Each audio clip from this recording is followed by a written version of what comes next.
Welcome to Monk's Temple. Have you ever had this feeling, this quiet, persistent whisper in the background of your busy life?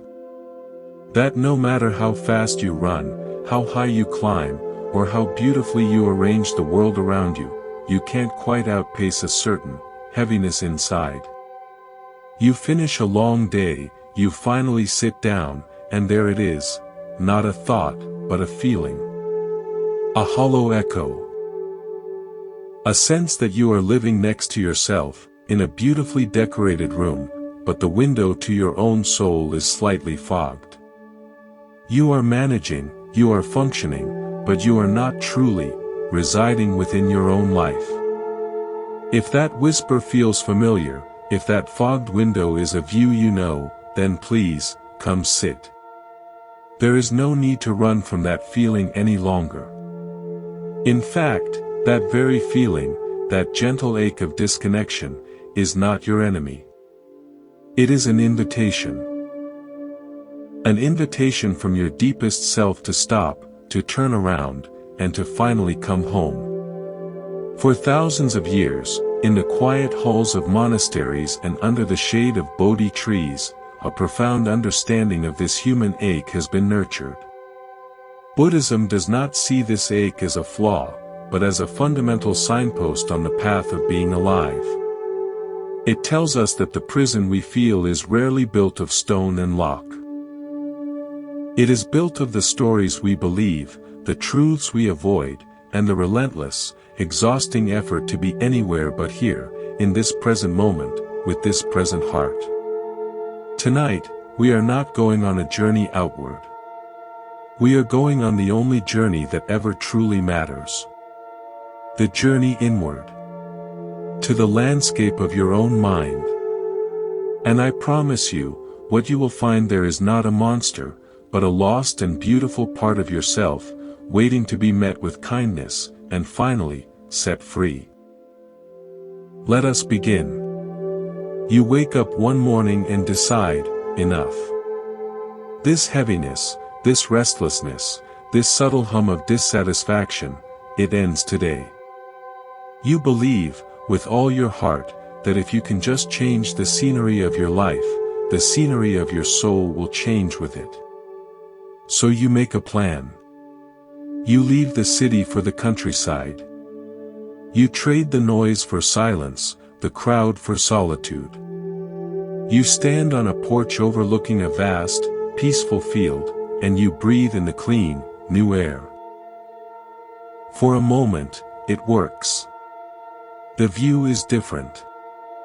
The air is cleaner. But then, as the silence settles around you, you hear it. The same old tune. The same whisper of anxiety. The same melody of not enough. The scenery is pristine, but the soundtrack is unchanged. Why? Buddhism offers a beautiful and humbling metaphor. Imagine your mind is not a static room to be decorated, but a river. A flowing, moving, living body of water. This river carries everything. The clear waters of joy, the silt of past regrets, the fallen leaves of old memories, the steady current of your habits. Now, you can travel 1,000 miles. You can move from a bustling city riverbank to the most secluded mountain spring. But you bring the river with you. You are the river. If your river is muddied with agitation, no new landscape will make it clear. If its currents are churned with fear, even the most peaceful valley will feel tense. The external world is merely the riverbank. Your experience of life, whether it feels like peace or prison, is determined by the quality of the water within. We spend so much of our lives trying to remodel the riverbank. We plant new flowers there, we build pretty benches, we invite new people to sit beside us. And all of that is good. But if we never tend to the river itself, if we never learn to sit quietly on its shore and observe its flow, to understand what muddies it, to let the silt settle, we will always feel a disconnect. We will always be trying to enjoy a beautiful view from a boat that is constantly rocking. The Buddha taught that this feeling, this subtle dis-ease, has a name, dukkha.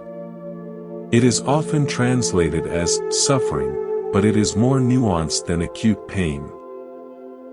It is the hum of the unsatisfying, the friction of life not meeting our silent expectations, the weight of carrying a troubled river within while searching for a perfect shore without. The first noble truth is simply the compassionate acknowledgement: there is this dukkha. You are not broken for feeling it, you are human for recognizing it. And the freedom begins not when you find the perfect riverbank, but when you finally turn your attention to the river you have always been carrying. So, pause here for a moment. Feel the flow of your own river. Don't judge it. Don't try to change its course just yet. Simply acknowledge its presence. The clear parts and the muddy parts. The gentle currents and the rocky rapids. This awareness, this gentle observation, is the first step. It is the moment you stop running along the bank, exhausted, and you sit down. You dip your hand in the water. You finally meet yourself where you truly live. There is a voice inside your head. Not the one that reminds you to buy milk, but the narrator. The one that comments on everything.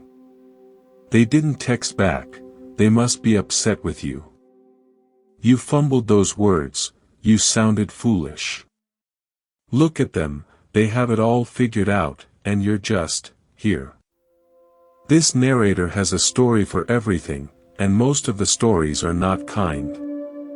They are stories of lack, of danger, of not being enough. And we listen to this narrator as if it is broadcasting the absolute, objective news of our lives. We believe its weather report of impending doom, its editorial on our failures. We build our emotional world on its foundation. But what if this narrator is not a reliable news anchor? What if it is more like a storyteller in a dark room, telling tales by the light of a single, flickering candle? The shadows on the wall look like monsters, but they are just shadows. The creaks in the house sound like intruders, but they are just old wood settling. The storyteller, however, is scared. It is weaving narratives from its own fear, from old wounds it never understood. It is not lying to hurt you. It is trying to protect you, in the only clumsy way it knows, by anticipating danger, by criticizing before you can be criticized, by shrinking your world to keep you safe. Buddhism makes a crucial distinction here, one that can change your relationship with your entire inner world. You are not the storyteller. You are the awareness that hears the story. You are the spacious, silent room in which the storyteller sits. The thoughts, the fears, the running commentary, they are contents of your mind, but they are not the essence of who you are. You are the conscious space that contains them. The clouds are not the sky. The waves are not the ocean. The stories are not you. When you believe every thought is truth, you become a prisoner of the storyteller's limited, frightened imagination. Your life becomes a small, dark room. But when you learn to listen to the story without becoming the protagonist, something shifts. You can hear the fear in the narrator's voice and think, ah, there is the old story about not being worthy. I know that one. You can see the anxious thought about the future and note, that's a prediction, not a fact. This is not suppression. This is wise discernment. This is the practice the Buddha taught, to observe the mind with mindfulness, sati. To see thoughts as mental events that arise and pass away, like leaves floating down the river we spoke of earlier. You don't have to grab every leaf. You can let them float by. So tonight, as you lie in the quiet dark, practice this. Listen to the storyteller. Hear its tales. But instead of climbing inside the story and living there, simply whisper back, with immense kindness, I hear you. I hear your fear. But I am not only your story. I am also the silence that holds you. This gentle separation is the beginning of tremendous inner freedom. We all carry wounds. Some are fresh, vivid, and aching. Others are older, settled into a dull, familiar ache, more like a climate of the soul than a specific weather event. And our most instinctive response to pain is to turn away. We build walls against it. We bury it under a mountain of distraction. We tell ourselves a story that it's not there, or that it doesn't matter, or that we're over it. We walk through life with a hidden fracture, pretending our gait isn't affected. We smile, while inside, we are quietly holding our breath. There is a powerful story from the ancient Buddhist traditions, though not one you commonly hear. It tells of a monk who was tasked with walking through a deep, impenetrable forest at night to deliver a message. The forest was known to be treacherous, full of unseen roots and sudden drops. The monk was given a small, simple lantern. His teacher told him, the lantern will not change the forest. The roots will still be there.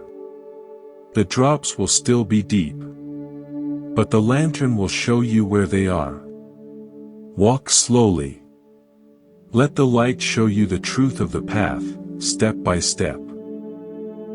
This is the profound teaching on healing. Your pain, your fear, your old anger, this is the forest. Your denial, your distraction, your pretending, this is trying to sprint through that forest in total darkness. It is exhausting, terrifying, and you will fall, again and again. Healing is not the magical disappearance of the forest. Healing is the courage to light the lantern of honest awareness and to walk through, slowly, illuminating what is actually there. The Buddha taught that ignorance, avidya, is the root of suffering. And ignorance, in this sense, is not stupidity. It is the active, unconscious choice to keep the lantern unlit. It is preferring the scary, unknown dark to the potentially painful truth the light might reveal. We think we are protecting ourselves by not looking at the wound. But a wound kept in the dark does not heal, it festers. It begins to whisper its pain into other areas of your life. Into your relationships, your confidence, your sleep. When you finally stop and light the lantern, you are not making it worse. You are meeting it with the only thing that can truly transform it, compassionate attention. You shine the light on the old grief and say, I see you. You illuminate the knot of anxiety and say, I feel you. This is not wallowing. This is surgery. It is the necessary, gentle exposure of the wound to the air and light so that true healing can begin. So, consider this. What is one feeling, one memory, one fear that you have been walking around in the dark? What if, tonight, you didn't have to solve it or fix it? What if you only had to be brave enough to turn the gentle light of your attention toward it? Not to fight it, but to see it clearly, perhaps for the very first time. In that seeing, in that acknowledgement, the prison of secrecy begins to dissolve. The forest is still there, but you are no longer lost in it. You are walking through, one illuminated step at a time. If these words are finding a home within you, if they feel like a lantern being lit in your own forest, then you are already on the path. Consider subscribing to Monk's Temple. By joining our community, you allow this gentle space to be here, night after night, a constant companion on your journey inward. Your subscription is a whisper back, a signal that you are choosing the light. We are so grateful to walk this path with you. Think of the last time you felt deeply disappointed. Not just mildly inconvenienced, but a disappointment that sank into your chest and weighed you down. Replay the scene. Now, look closely.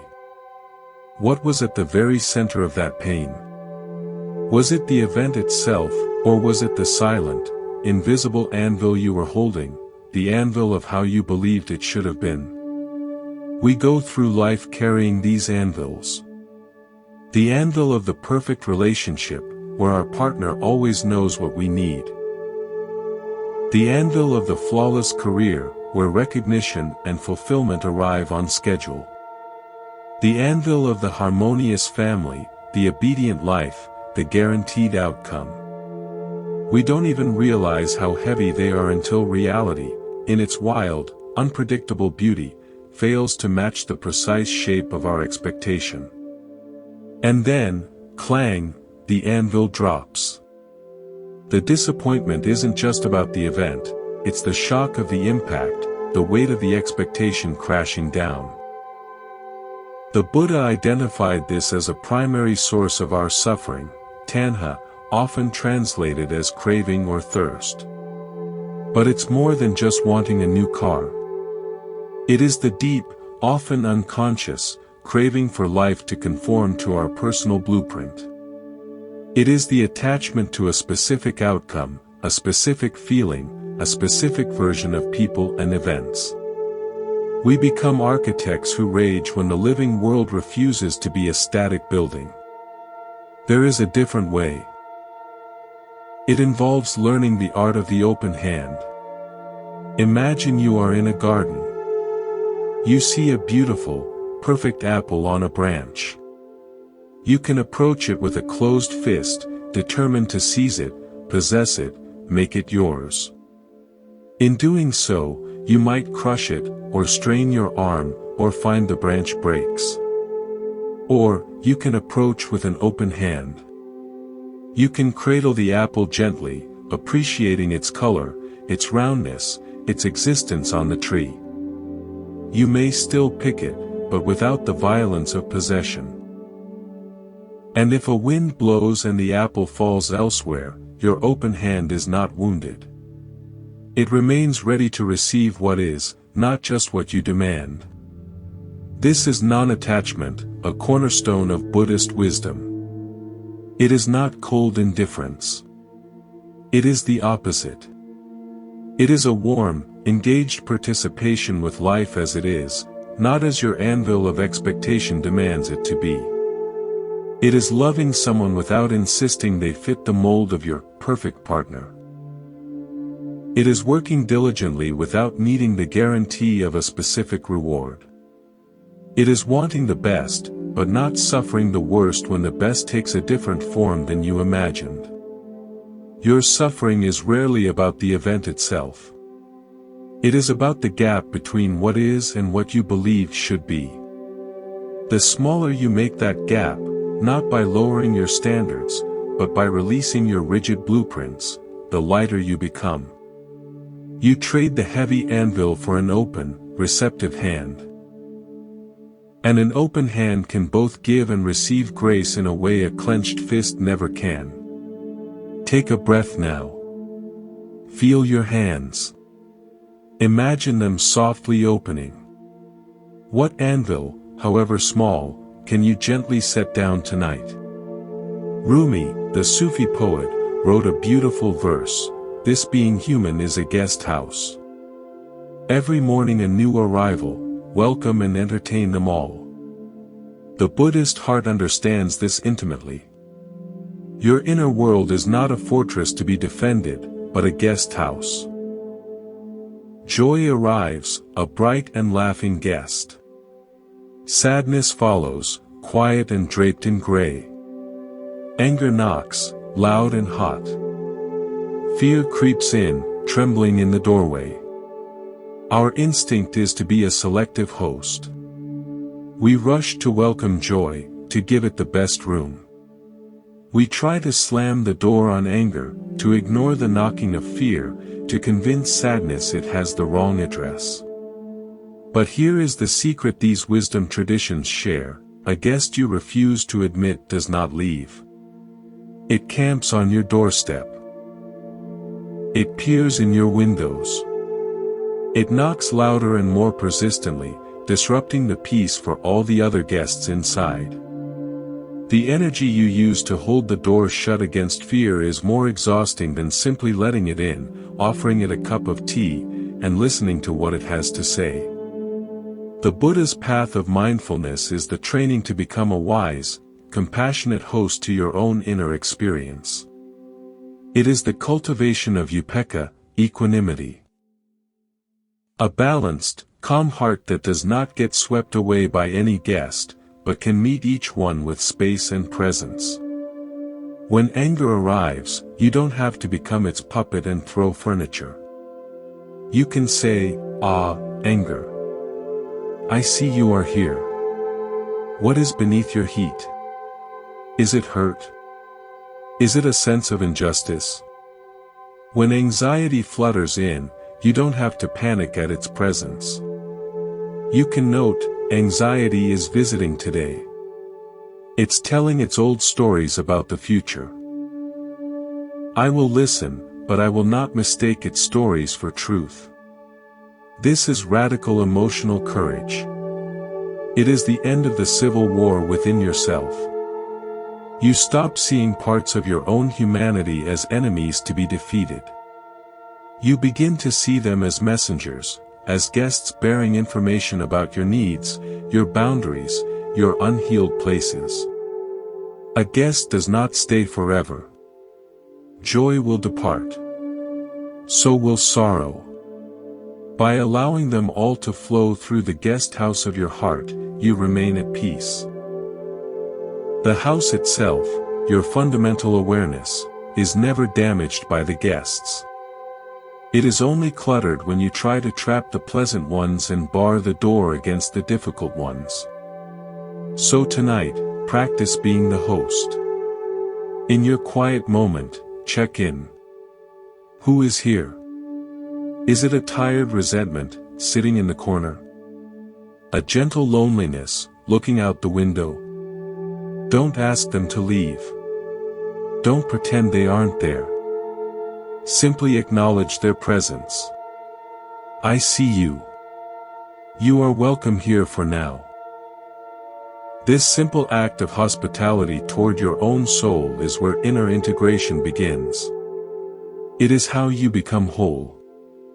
We live suspended between two imaginary places, the museum of regret and the theater of anxiety. In the museum, we wander halls dedicated to what I should have said, the chance I didn't take, the hurt I can't forget. We polish these exhibits daily, keeping the past painfully alive. Then, we flee to the theater, where we watch horror films of the future. What if I fail? What if they leave? What if I'm not enough? We pay for admission with our present moment peace, over and over. Meanwhile, the actual, living world, the soft bed beneath you, the sound of distant traffic or crickets, the feeling of your breath moving in and out, fades into a blur. We miss our own lives in exchange for rehearsing ghosts and fearing shadows. The Buddha's most urgent teaching is about this very point. The present moment is the only place where life actually happens. The past is a memory, a story. The future is a projection, a fantasy. Both are thoughts occurring now. But we sacrifice the tangible, sensory reality of now for these mental constructions. This is the heart of dukkha, the suffering of being disconnected from the fundamental reality of our existence. Imagine time not as a line, but as a single, ever-unfolding seed. This seed is the present moment. It contains everything. The past is the husk, the protective shell that shaped it. The future is the potential, the unseen tree within. But your life, your power, your ability to feel peace or take action, exists only in the seed itself, in the now. You cannot water the husk. You cannot prune the potential tree. You can only tend the seed in your hand. This moment. This breath. Mindfulness, or sati, is the practice of returning to the seed. It is feeling the weight of it in your palm. It is noticing its texture, its color, its quiet, potent aliveness. When you find yourself lost in the museum of the past, you gently whisper, "I am remembering." When you are trapped in the theater of the future, you note, "I am worrying." And then, you bring your attention back to the seed. To the feeling of your feet on the floor. To the play of light on the wall. To the in-breath, and the out-breath. This is not escapism. This is the deepest realism. It is coming home to the only reality you will ever have. Peace is not a distant destination you reach when all your regrets are resolved and all your fears are silenced. Peace is the natural state of a mind resting in the present seed, tending to it with attention, rather than being torn between the dead husk and the imaginary tree. Your life is not later. Your power is not then. It is here. It is now. In this very breath. Tend to it. Look at the people who surround you. Not with judgment, but with curiosity. Notice the patterns. Do you often feel diminished, as if you must make yourself smaller to keep the peace? Do you find yourself playing the therapist, the savior, the perpetual giver in exchange for crumbs of attention? Or perhaps you feel a constant, low-grade irritation, a sense that people are never quite meeting your unspoken standards. Now, turn the gaze inward. Buddhism teaches a challenging but liberating truth: your relationships are mirrors. They do not show you who the other person is. They show you who you believe yourself to be. The dynamic you experience is less about them and more about the hidden contract you have with yourself. If you constantly attract people who take advantage of your kindness, the mirror is asking, where have you abandoned your own boundaries?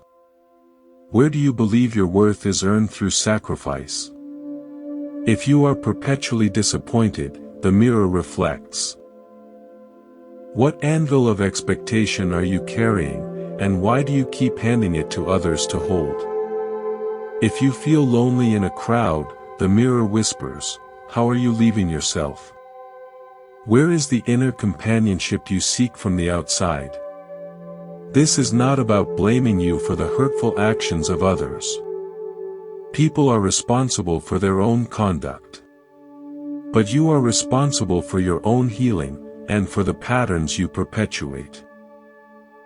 The Buddha's teaching on karma is often misunderstood as simplistic fate. It is more subtle. It is the law of cause and effect in the psychological and relational realm. The cause is your inner landscape, your beliefs, your wounds, your sense of self-worth. The effect is the pattern of relationships you experience. You cannot change the reflection by painting the mirror. You must change the face that looks into it. There is a story of a woman who lived by a clear lake. She was lonely and longed to see a friendly face. Every day, she would look into the water and see a frowning, weary stranger looking back. She would cry, which rippled the image, making it seem even more distorted and sad. She blamed the lake. She tried different lakes, different angles, but the face remained the same. One day, exhausted, she simply sat. The water grew still. For the first time, she looked deeply at the reflection, not with demand, but with curiosity.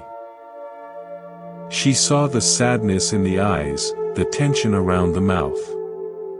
Without thinking, she offered the reflection a gentle, compassionate smile. And to her astonishment, the reflection in the water smiled back. Healing your relationships begins with this, becoming still, and offering compassion to the face you see in your own inner mirror. As you befriend yourself, your boundaries, your worth, your own company, the reflections in the world begin, naturally and without force, to change. You stop attracting mirrors that show you a fractured self, and you begin to resonate with those that reflect back your own, hard-won wholeness. Pause. Look into your own mirror, not with criticism, but with the eyes of a friend meeting a friend after a long journey. What do you see? And more importantly, what kindness can you offer to that face right now? We are taught to conquer. Conquer our fears. Conquer our goals. Conquer our inbox, our fitness, our lives. We see ourselves as climbers, and life as a series of mountains.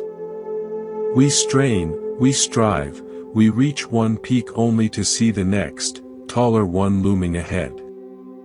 The satisfaction is brief, the exhaustion is deep. And we wonder why, at what should be the moment of triumph, we often feel a strange emptiness.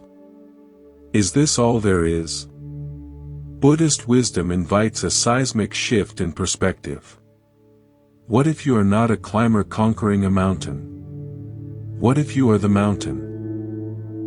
Whole, complete, and majestic in your own existence, right now.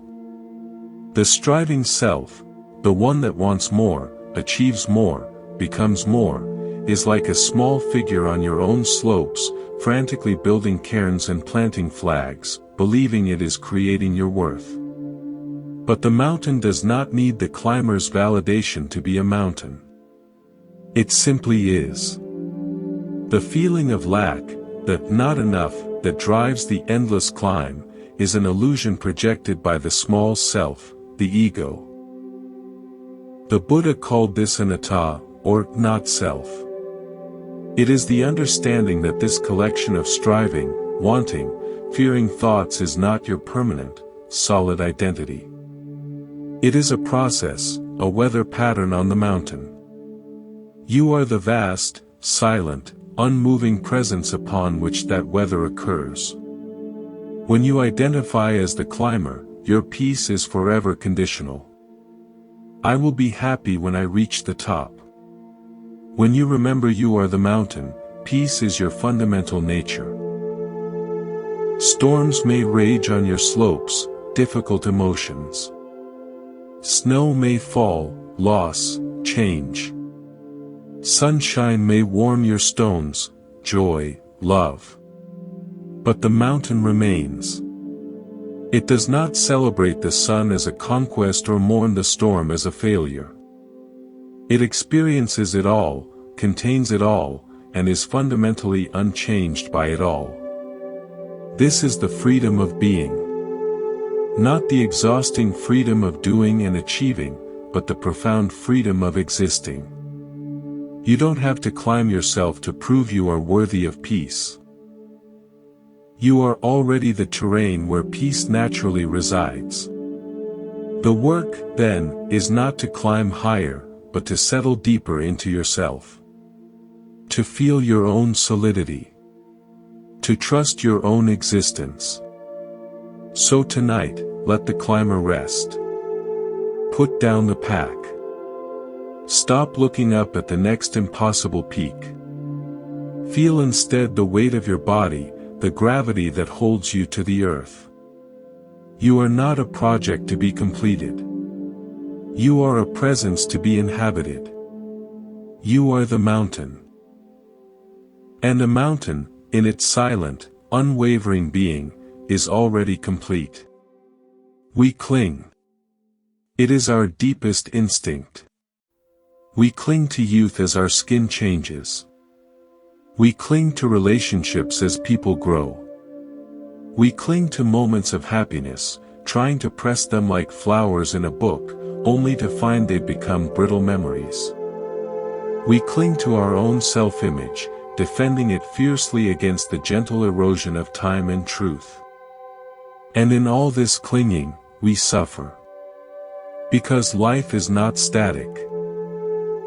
It is a river, as we said. It is a flowing, changing, moving process.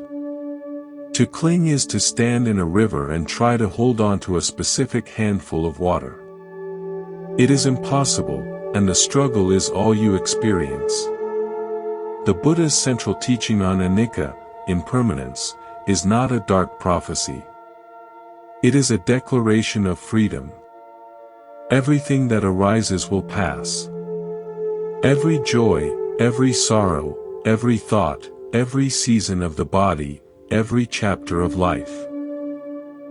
This is not a cause for despair, but the very reason to love fully, attentively, and without desperate possession. Look at a flower. Its beauty is inseparable from its fragility.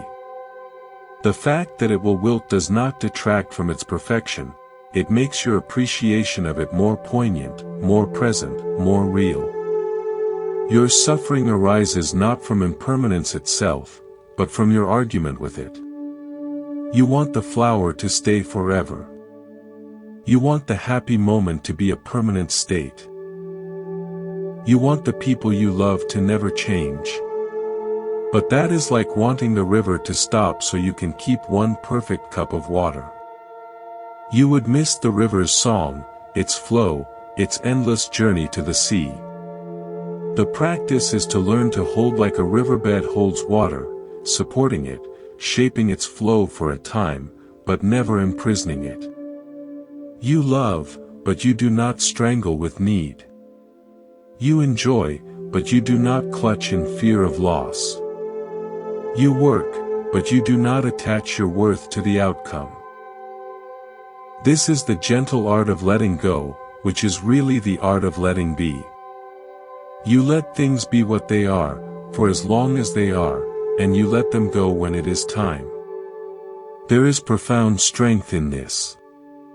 It means your heart can break and yet not be shattered, because it knows breaking is part of loving in an impermanent world. It means you can fail and yet not be a failure, because the failure is an event, not your identity. It means you can lose and yet not be lost, because your sense of self is rooted in the awareness that witnesses the loss, not in the thing that was lost. Tonight, look at your own life. What are you holding on to with a grip that is causing you pain? A memory? An expectation of someone? An old version of yourself? Imagine your hand slowly, gently, opening. Not pushing away, but simply relaxing its hold. The flower may stay, or it may drift away on the river's current. But your hand, now open, is free. It is ready to feel the sun, to touch the world, to receive what comes next without the ache of clinging. This is the peaceful heart. In our world, silence is often treated as an absence, an emptiness to be filled. We fear it. We reach for a podcast, music, the TV, the phone, anything to avoid the quiet. Because in the silence, everything we've been running from has space to surface. The unresolved argument, the unpaid bill, the lonely feeling, the quiet question, am I on the right path? But in the wisdom of Monk's Temple, silence is not an absence. It is a profound presence. It is the sanctuary of silence. It is not the empty hole at the center of noise, it is the fertile ground from which all understanding grows. Imagine a lake choked with weeds and churned by storms. You cannot see the bottom. You cannot see your reflection. This is the mind filled with constant noise, thoughts, worries, media, chatter. Now imagine the storm cease. The weeds settle. The water becomes still and clear. In that stillness, you can see all the way to the sandy bottom. You can see your own face, reflected perfectly. You can see the truth of the lake itself. The Buddha's path is one of cultivating this inner stillness, samadhi. It is not about stopping thoughts by force. It is about allowing the mind, like the lake, to settle naturally. You do this by returning, again and again, to an anchor in the present, the breath, a sound, a sensation. Each time a thought, a ripple, disturbs the surface, you gently return to the anchor. This is the practice of meditation. It is not about achieving a blank mind. It is about developing the patience to sit by the lake until the water clears on its own. In that clarity, something magical happens. The problems that seemed like monstrous sea creatures in the murky water are revealed for what they are: old logs, harmless rocks, passing fish. They lose their power to frighten you. You see them clearly. And in seeing them clearly, you know how to deal with them, or you realize they require no dealing with at all. More importantly, you see your own reflection, not the story of who you think you are, but the serene awareness that is always there beneath the weather of your thoughts. So, begin to befriend silence. Not as a punishment, but as a sanctuary. Start with just 5 minutes. Sit. Close your eyes. Listen to the silence underneath the sounds. Feel the space between your thoughts. You are not running from anything here. You are coming home to the still point, the clear lake within. It is in this sanctuary that you will find answers that no amount of noise could ever provide. It is here that you remember who you are, beneath all the doing and striving. Welcome to the sanctuary. It has been waiting for you all along. You walk through your life, and you keep tripping over the same invisible root. In relationships, it's the root of, I'm not worthy of consistent love. In work, it's the root of, I'm an imposter. In your personal dreams, it's the root of, it's too late for me. You trip, you fall, you get up and blame the path. Why is this always happening to me? Why is my path so rocky? You don't see that the root is not on the path. It is within you. It is an old, buried belief, a story you absorbed so long ago you mistake it for truth. It is the unseen architecture of your suffering. The Buddha taught that liberation comes through prajna, or wisdom insight, seeing things as they truly are. The first and most crucial application of this is seeing the hidden roots of your own pain. Until you see the root, you will only ever be treating symptoms. You'll put a bandage on the scraped knee from today's fall, but tomorrow you'll trip on the same root and injure your wrist.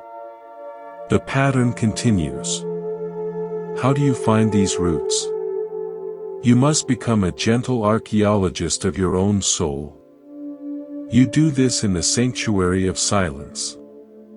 When you feel a strong reaction, a surge of unworthy feeling, a flash of irrational fear, a collapse into procrastination, you pause. Instead of being swept away by the reaction, you get curious. You ask, with kindness, what is the belief beneath this feeling? What old story is playing out right now? There is a tale of a gardener who was frustrated that a certain patch of his garden would not grow anything. He watered it, fertilized it, gave it sun, but only weak, sickly plants emerged. In frustration, he finally began to dig. Just beneath the surface, he found not soil, but an ancient, buried flagstone, a remnant of an old patio. The plants couldn't grow because their roots couldn't penetrate the stone. He had been tending the surface while the real blockage lay hidden below. Your limiting beliefs are these flagstones. I am unlovable. I must be perfect to be safe. My needs are a burden. They lie beneath the surface of your conscious mind, shaping everything that tries to grow in your life. The work of healing is the careful, patient digging to expose these stones. And then, with great compassion, you do not smash them with anger, that only creates sharp fragments. You gently, slowly, pry them loose and carry them out of your inner garden. You fill the space with fresh, fertile soil of new, conscious beliefs. I am worthy as I am. It is human to be imperfect. My needs matter. This work is deep. It is not quick. But each root you discover and remove forever changes the landscape of your life. The tripping stops. New, healthier growth becomes possible. Start digging, not with a shovel of self-criticism, but with the gentle trowel of loving curiosity. We spend so much of our energy wishing for open doors. The job offer, the returned call, the yes, the invitation, the opportunity. We tie our happiness to these external openings. And when a door remains closed, when we are rejected, overlooked, told no, we stand before it, pounding in frustration, or we collapse in a heap, believing the path has ended. That closed door becomes a symbol of our failure, our lack. What if you saw it differently? What if the closed door was not a rejection by the world, but a profound act of protection by life itself? Buddhism teaches the principle of right view. It is seeing events not as personal punishments or rewards, but as impersonal conditions arising and passing. A closed door is not a verdict on your worth. It is simply a door that is closed.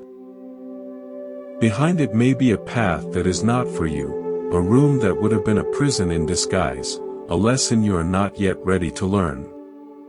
Imagine you are a traveler in a vast, unfamiliar landscape.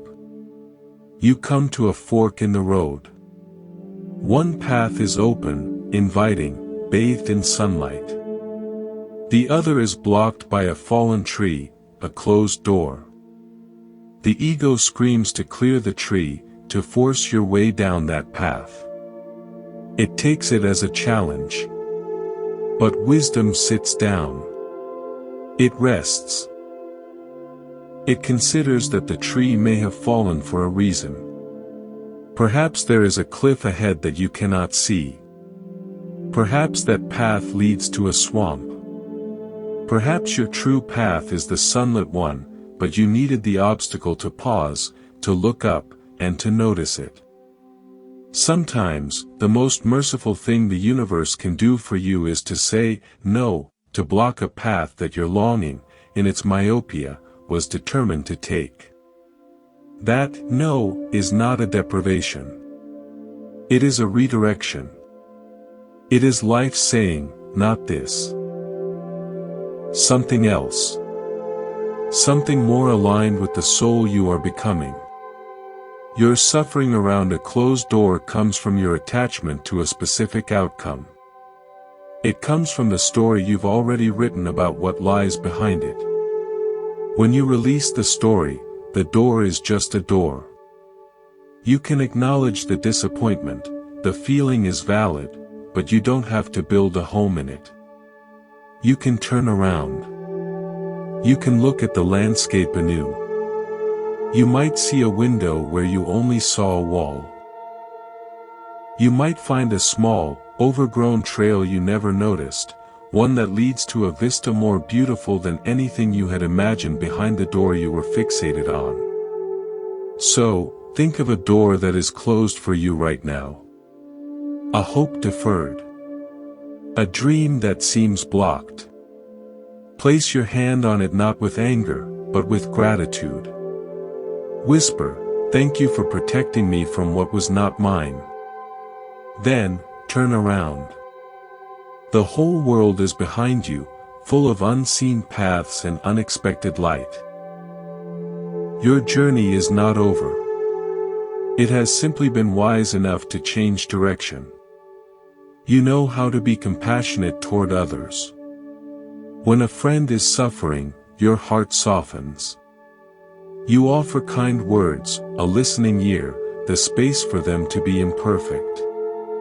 But when it comes to your own stumbles, your own pain, your own failures, that softness often turns to stone. The inner voice becomes a critic, a drill sergeant, a shamer. You should have known better. Why are you so weak? You'll never get it right. This creates a terrible fracture within. You are both the wounded child and the abusive parent. You are seeking comfort from the very source of the attack. It is an unwinnable civil war that drains your spirit more than any external difficulty ever could. The Buddha's teaching on metta, or loving kindness, always begins with the self. Not because of selfishness, but because of profound logic. You cannot draw water from an empty well to give to others. You cannot offer a stability you do not possess. Metta practice is the deliberate, systematic training of the heart to include yourself in the circle of its care. It is building a bridge of compassion from the part of you that judges to the part of you that feels judged. Imagine your most painful feeling, shame, anxiety, grief, as a small child sitting alone in a cold room. Your critical mind is like a stern adult standing in the doorway, pointing a finger, listing faults. Now, imagine a third figure enters. It is your wise, compassionate self. This figure walks past the critic, ignores its harsh words, and goes straight to the child. It sits down. It doesn't offer solutions or say, "Don't cry." It simply wraps a blanket around the child's shoulders and says, "I'm here. This is hard. You are not alone." It holds the space for the pain, without judgment. This is the practice. When you notice self-criticism rising, you don't fight it, that's just another war. You acknowledge it, the critic is here. And then, you consciously shift your attention to the part of you that is hurting. You place a hand on your own heart. You whisper the metta phrases, first for yourself, "May I be safe. May I be peaceful. May I be kind to myself. May I accept myself as I am in this moment." This is not self-indulgence. It is spiritual surgery. It is reparenting your own soul with the kindness it should have always received. As the bridge of self-compassion is built, a miracle happens.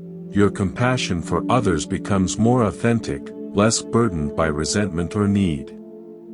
It flows from abundance, not depletion. You stop needing others to be perfect because you have stopped demanding perfection from yourself. The war ends. And in the peace that follows, true healing, and true strength, can finally begin. We are waiting for the extraordinary moment to feel alive. The promotion, the wedding, the vacation, the big breakthrough. We treat our ordinary days, the making of coffee, the commute, the laundry, the small talk, as filler, as the mundane space between the real events of our lives. We sleepwalk through them, clicking off days on a calendar, longing for the highlight reel. But what if you had it backwards? What if the sacred is not in the extraordinary event, but in the quality of attention you bring to the ordinary moment? Buddhism is, at its core, a practice of coming alive to the here and now. The Buddha did not find enlightenment by achieving a monumental feat, he found it by sitting under a tree and paying profound, unwavering attention to the nature of his own breath, his own body, his own mind. There is a liturgy in the ordinary. A sacred rhythm. The way water feels on your hands when you wash them. The specific sound of your loved one's key in the door. The weight of a full grocery bag. The color of the sky just before dusk.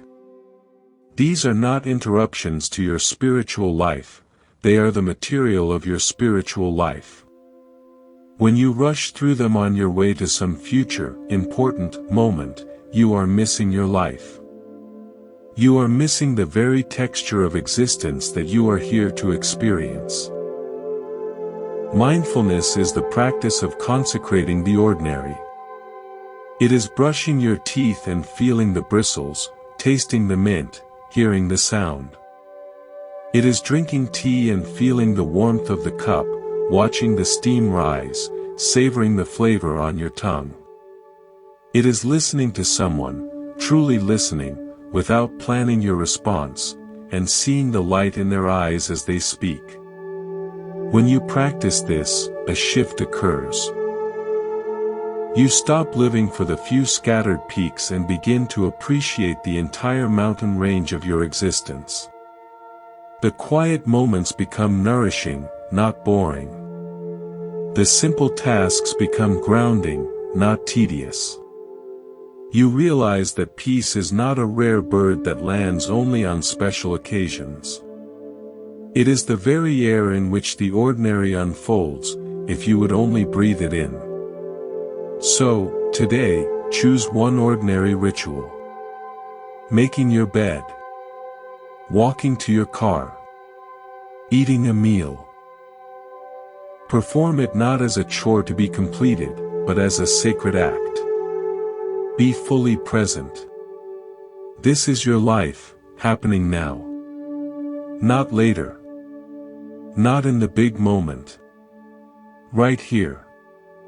In the liturgy of the ordinary, you will find the extraordinary presence of being truly, deeply alive.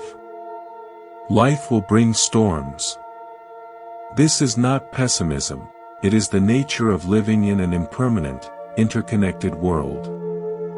Loss will come. Illness will come. Betrayal, failure, heartbreak, they are part of the human experience. The question is not if the storm will come, but where will you anchor your ship when it does? Most of us anchor in fragile places. We anchor in our relationships, and when the person changes or leaves, we are adrift. We anchor in our health, and when the body falters, we feel shattered. We anchor in our success, and when the market shifts or a project fails, our sense of self crumbles. These are external anchors, and they will always, eventually, drag. Buddhism guides you to forge an inner anchor, one that cannot be moved by any external weather. This anchor is your own mindful awareness, your connection to the present moment, and your understanding of the deeper nature of reality. It is the practice of returning, again and again, to what is stable within you when everything outside is in flux. Imagine your mind is a boat on the ocean. The storm is raging, waves of fear, wind of grief, rain of anxiety. If you focus only on the storm, you will be terrified, seasick, desperate. But if you remember your anchor, you can drop it. The anchor does not stop the storm. The waves still crash. The wind still howls. But your boat is no longer tossed helplessly. It may swing on its mooring, but it holds its position. You are safe within the storm. Your breath is a piece of that anchor. The feeling of your body on the chair is a piece. The silent witness within you that can observe the storm without drowning in it is the central chain. When you are in pain, you drop the anchor, breathing in, I know I am breathing in. Breathing out, I am here. You don't deny the pain. You simply create a stable space within it. You are the boat and the anchor. The storm cannot sink you when you are held by your own depth. Cultivate this anchor in calm weather. Through daily meditation, through moments of mindful pause. So when the storm arrives, and it will, the motion of dropping the anchor is familiar. It is a reflex of your spirit. You may still feel the fear, the sadness, but you will not be destroyed by it. You will know, in your bones, that beneath the turbulent surface, there is a stillness in you that the storm can never touch. That is true spiritual resilience. That is unshakable peace. Your energy is the most sacred currency you possess. Yet, how freely do you spend it on things that do not nourish your soul? The obligatory gathering that drains you. The extra project born of guilt, not passion. The scrolling that leaves you empty. The people who take your time but not your truth. We say, yes, out of habit, out of fear of conflict, out of a misplaced sense of duty, and then we wonder why we feel so spiritually bankrupt. The path to peace requires the development of a sacred, liberating skill, the ability to say no. Not from a place of resentment or superiority, but from a place of deep self-respect and clarity. This is a Buddhist practice of right action and right livelihood applied to your personal ecology. You are the guardian of your inner temple. No is the act of guarding the gate. Every yes is a choice. It is a direction of your life force. When you say yes to something that is not aligned with your peace or purpose, you are saying no to something that is. You are saying no to your creative time, your rest, your solitude, your real priorities. The Buddha taught the middle way, not indulgence, not austerity, but wise discernment. Saying no is the discernment that allows you to say a full, authentic yes to what truly matters. Think of your energy as a clear, spring-fed pool. Every commitment, every interaction, is a vessel dipping into that pool. Some vessels are sacred. They carry the water to nourish your garden, to share with a thirsty friend. Others are leaky, or dirty, or are used to water plastic flowers. You must choose which vessels you allow to dip into your pool.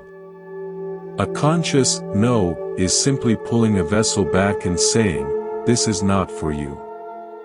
My waters are for life. This no may disappoint others. It may confuse people who are used to your automatic compliance. But a no spoken with calm clarity is a gift to them as well. It establishes an honest relationship, not one built on hidden resentment. And it is the ultimate gift to yourself. It is the declaration that your peace, your time, your essence, are valuable. They are not leftovers to be distributed after everyone else's needs are met. Practice the liberating no, start small. No, I cannot take that on. No, I need to rest tonight. No, that doesn't align with my values. Feel the space that opens up. That space is not emptiness. It is the fertile ground where your true yes can finally take root and grow. There are times in life when the only appropriate action is to stop. To withdraw. To become still. When you are grieving, exhausted, deeply confused, or in the midst of a profound inner transformation, the world's demand to keep going, to be productive, to stay positive, can feel like violence. You feel broken, and you are told to act whole. You feel like a caterpillar dissolving in its own juices, and you are told to fly. In such times, remember the wisdom of the cocoon. The caterpillar does not do anything in the cocoon. It does not strive. It does not practice being a butterfly. It surrenders to a process of complete dissolution and reorganization that is guided by an intelligence deeper than its own conscious mind. From the outside, it looks like inactivity, even death. But inside, the most vital work is happening. Your soul has seasons that require the cocoon. A period of depression may be a cocoon. A time of loss and retreat may be a cocoon. A burnout that forces you to stop may be a cocoon. These are not failures. They are sacred, necessary phases of unbecoming so that a new becoming can take place.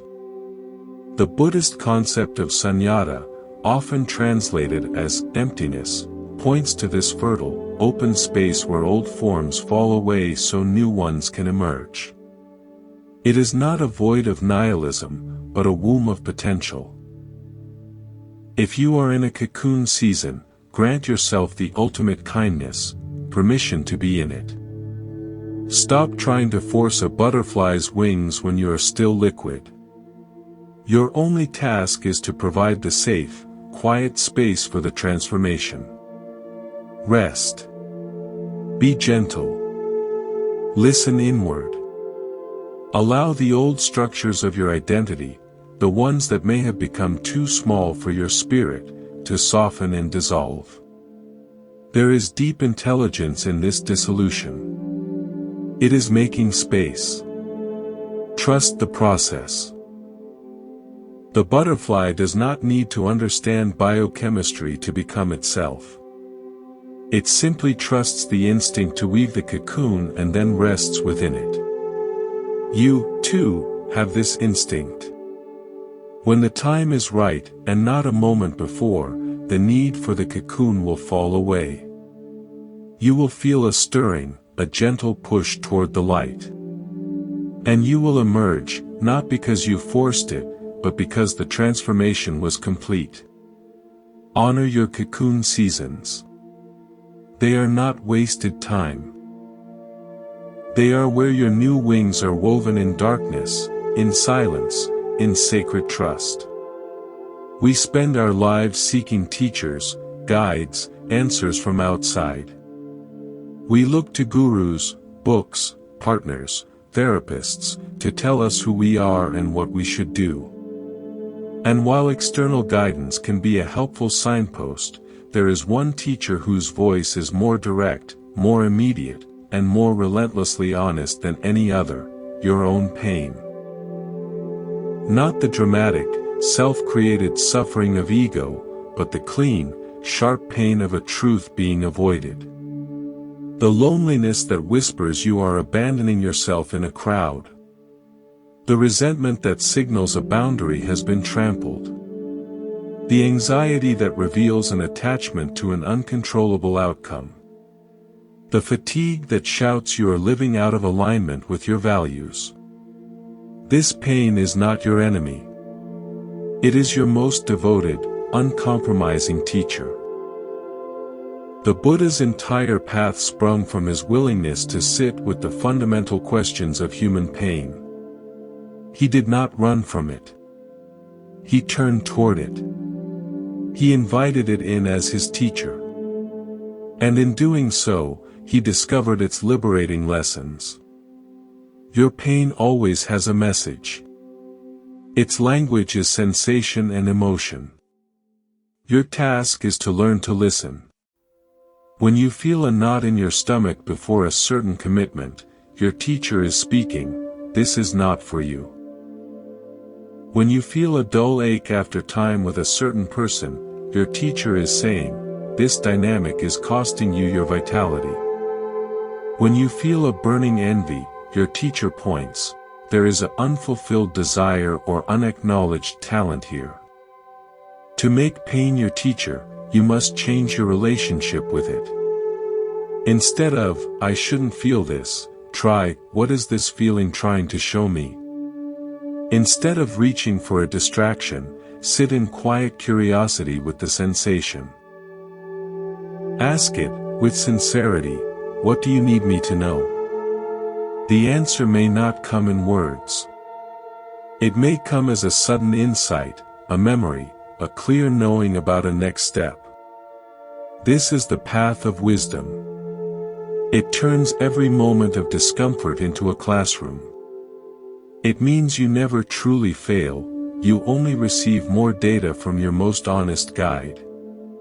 When you learn to listen to this final, inner teacher, you no longer need life to be easy to be at peace. You simply need to be willing to learn. And in that willingness, you become unteachable by suffering, because you are finally, fully, listening to its lessons and setting yourself free. You look at yourself and see a separate entity. A skin-encapsulated self, moving through a world of other separate entities. Me versus you. My happiness versus your success. My pain versus your indifference. This feeling of separateness is the root of so much of our loneliness, our competition, our fear, and our conflict. The Buddha offered a radical, healing vision called Praditya Samutpada, or dependent origination. It teaches that nothing exists in isolation. You are not a solid, independent self. You are a flowing, dynamic process interconnected with all of life. You are made of non-you elements. The food grown by farmers you've never met, the water that has cycled through oceans and clouds, the language taught to you by your ancestors, the ideas passed down through generations. Your very existence is a conversation with the universe. Imagine a vast, endless tapestry. Each thread is a life, an event, an element, a raindrop, a thought, a tree, a star. Your life is not a single, isolated thread. It is the point where thousands of threads intersect. The red thread of your mother's laughter crosses the blue thread of a teacher's encouragement, the green thread of a forest you walked in as a child, the golden thread of a book that changed your mind. You are that intersection. And from you, new threads extend out, touching and influencing countless other intersections. When you feel this viscerally, your relationship to the world softens. The person who irritates you is not an alien other, but a different, complex intersection in the same tapestry, woven from their own unique set of threads, threads of pain, hope, and history you may not see. Your actions are not insignificant. Every kind word, every patient breath, every conscious choice is a thread you weave into the whole. It affects the pattern for everyone. This is the foundation for true compassion. It is not a moral obligation, but a recognition of reality. Hurting another is like pulling a thread in the tapestry, it distorts the pattern around you, including your own section. Helping another strengthens the entire weave. Your peace is not separate from the peace of the person next to you, or the health of the planet beneath you. It is all one, vast, living fabric. Feel this. You are not alone on an island. You are a unique, precious knot in the net of existence. Your healing heals the whole. Your peace contributes to the peace of all. Breathe, and feel the threads that connect you, to the air, to the past, to the future, to every being. In that connection, isolation ends, and a deep, belonging peace begins. We want a map. A guaranteed, step-by-step guide from where we are to where we want to be, happy, fulfilled, at peace. We seek it in religions, in self-help books, in the lives of those we admire. We get frustrated when the terrain of our own life doesn't match the map we were given. This shouldn't be happening, we cry, as if life has broken a promise it never made. The Buddhist path is not a map. It is a compass. And the compass does not point to a fixed destination called enlightenment or perfect peace. It points in one unwavering direction, inward. Toward truth. Toward awareness. Toward the present moment. The terrain will be different for everyone. Your path will have swamps I never encountered. You will climb mountains I never saw. My map would be useless to you. But the compass, the inner guidance to turn toward your own direct experience with honesty and kindness. That works for everyone, everywhere. Your life is an exploration, not a pilgrimage to a predefined shrine. The goal is not to arrive at a particular state, but to be fully awake for the entire journey. The moments of confusion are not wrong turns, they are parts of the landscape to be explored. The setbacks are not punishments, they are changes in the weather. Your job is not to follow a pre-drawn line, but to walk with awareness, to check your inner compass frequently, and to meet each step with curiosity. This is incredibly freeing. It means you cannot get it wrong. You can only be more or less awake as you walk. Even a wrong turn, walked with full awareness, becomes part of the right path, because it teaches you something essential. The destination was always a myth. The walking itself, with open eyes and an open heart, is the point. So, put down the map. Stop comparing your journey to the postcards of others. Take out your compass. Feel its needle settle. It points to your own breath. To the feeling in your heart right now. To the truth of this moment. That is your only direction. One step, taken in awareness, then another. That is how you cross the entire universe of your own soul. You are not lost. You are an explorer, and the territory is your own magnificent, unknown, and perfect to be discovered self. The journey begins with a single, conscious breath. Take it now. We have walked through many gardens of understanding tonight, the river, the mountain, the guest house, the seed, the tapestry. We have sat in the sanctuary of silence and learned to listen to the final teacher within. But all these paths, all these metaphors, lead to the same quiet center. The center where you realize you have been home all along. You cannot escape yourself. But in that very truth lies your greatest freedom. For when you stop trying to escape, you begin the most important relationship you will ever have, the one with the being you were born to be. You learn its language. You honor its seasons.